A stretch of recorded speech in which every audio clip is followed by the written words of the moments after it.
Welcome to the Recruitment Mentors podcast. My name is Hisham Azuz. Today we are back with another episode of the 15 Minutes with a Mentor series. And this is where we ask some of the mentors from inside the community 7 questions in 15 minutes.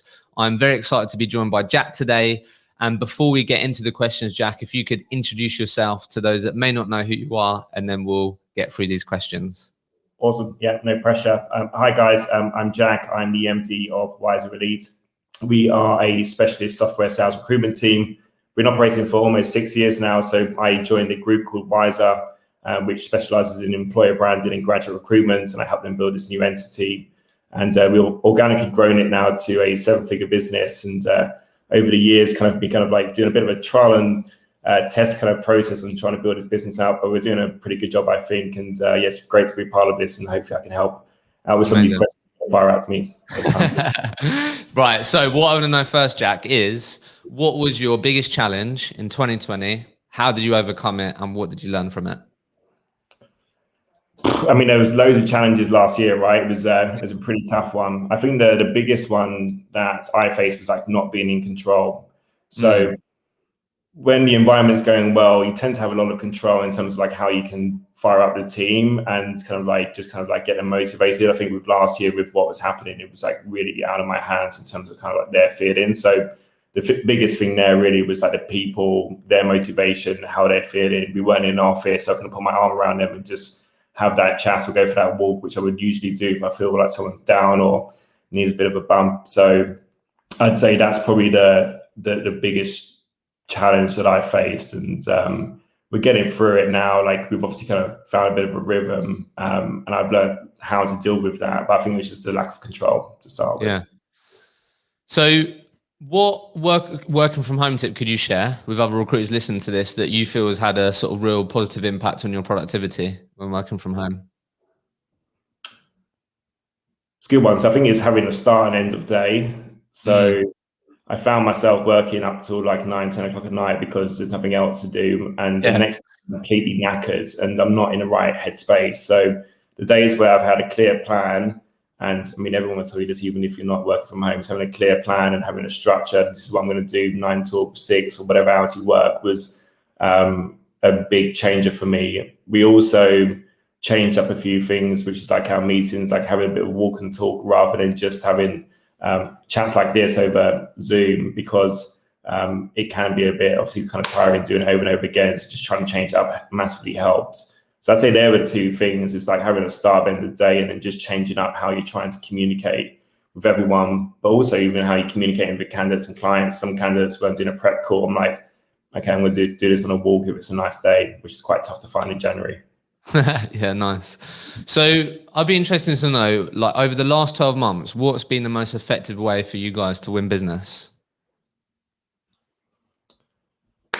So it massively bounced back for us. Our financial year starts in April, and we saw in that first Q and second Q, like we were doing 40% of our number. It was really, really tough. And obviously everything dropped off at the start and it kind of slowly bounced back.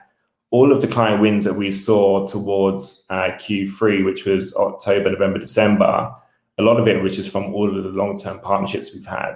I'd say we had probably another 15 new client wins, but a lot of it was just down to people knowing who we were. And I think that's because we played this long-term approach with our clients, and we've never tried to do a quick win here or there. We never tried to treat a candidate badly. If we can't help them, we always give them the update on what's going on. So a lot of those came back to us and gave us business. And the ones that we found we had one new clients with, new logos we never worked with before, it was just like, it was just candidate spec-ins that we just saw that they were hiring at this time, but it just raised investments or something happened. Like there was an event in their business, and it was like, we just be smarter about the messaging. It wasn't just a generic message. It was like, seeing this is happening, I'm guessing you're going to be looking for X, Y, and Z.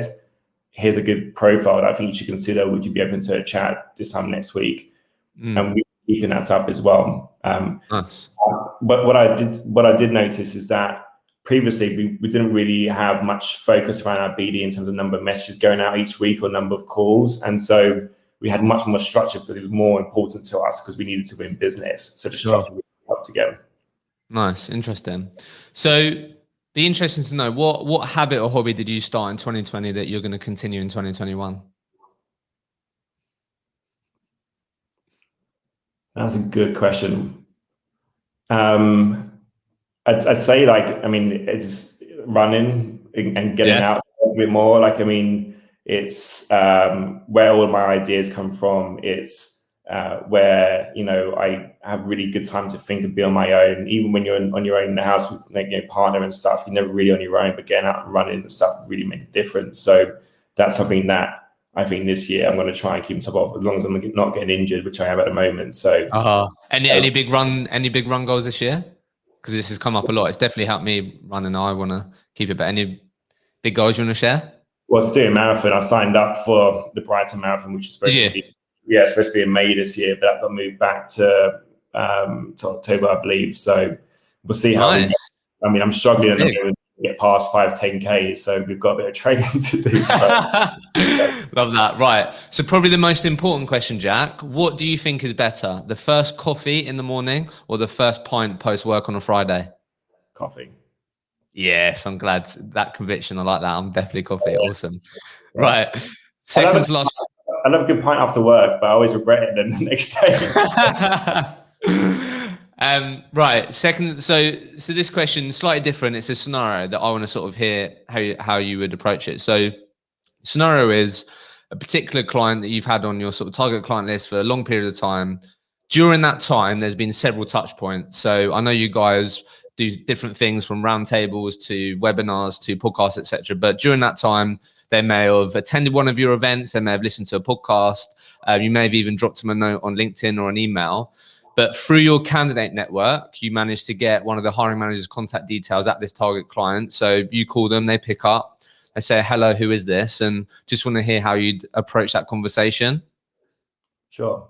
I tend to always keep it short and sweet and never go into it with like, I'm trying to sell to someone. So generally I would have an opener, or, you know, it is a referral by someone to say, hey, I was put in touch with you by X, Y, or Z, or hey, noticed this event again that happened, or you came to an event or whatever it may be. So make sure that first line is strong. And then say like, it'd be good to have like 20 seconds just to run through why I'm calling. And then they would then say, okay, interesting, or yes, I've heard of you guys, or whatever it may be. And then I would go into start asking questions about obviously the current situation with hiring. So I'd say we help software and tech companies who are recruiting SDRs or account execs and sales leaders. Are you looking to hire in the next 30 days or so? And then if they respond and say yes or no, then obviously I look to try and move to the next kind of section, which would be try to get a meeting or try to, you know, do a follow-up at a certain point of time. But I'll never try and go into that meeting with just like bombard them with information. And I will always try and keep it short and sweet. So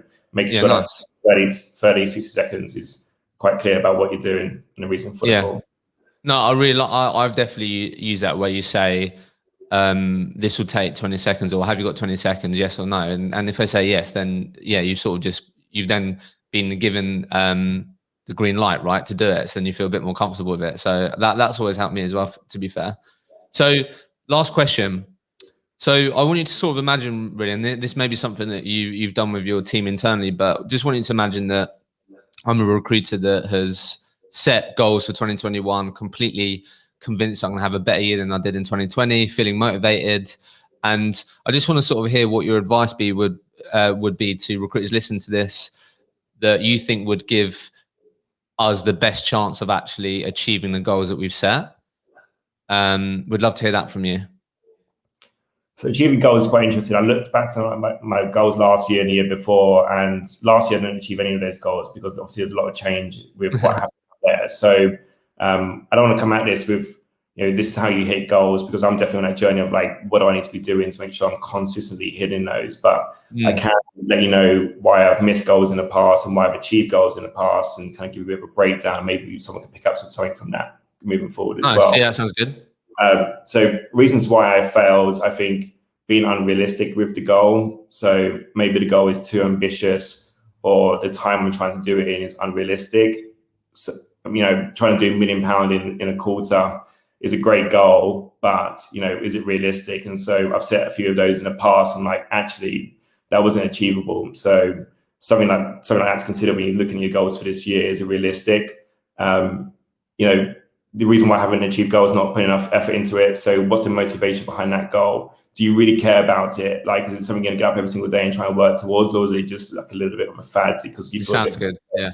So make sure that's in place. And the reason why I haven't hit goals is obviously something's changed, like maybe a pandemic, or the desk has changed direction, or someone's left the business, whatever it may be. Like there are reasons why I haven't hit goals in the past. Why I have achieved goals is that I haven't had too many. So the goal I have achieved is that I only focus on that and maybe one other. So look at your list of goals, make sure that you've got, a select few that you really, really care about and you're motivated behind. And then I think you'll probably have a more success rate of trying to hit those and achieve those for this year.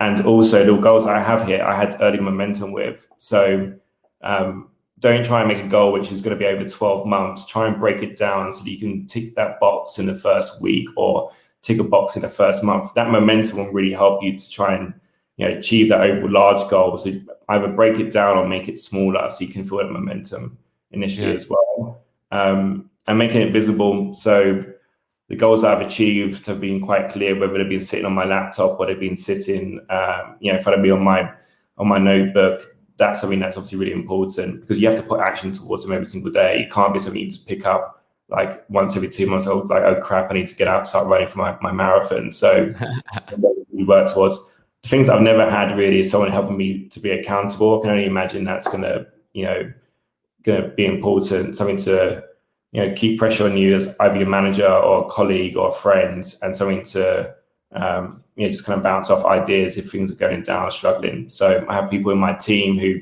are working towards goals. I make sure I check in with them every fortnight and like, okay, we have these quarterly goals.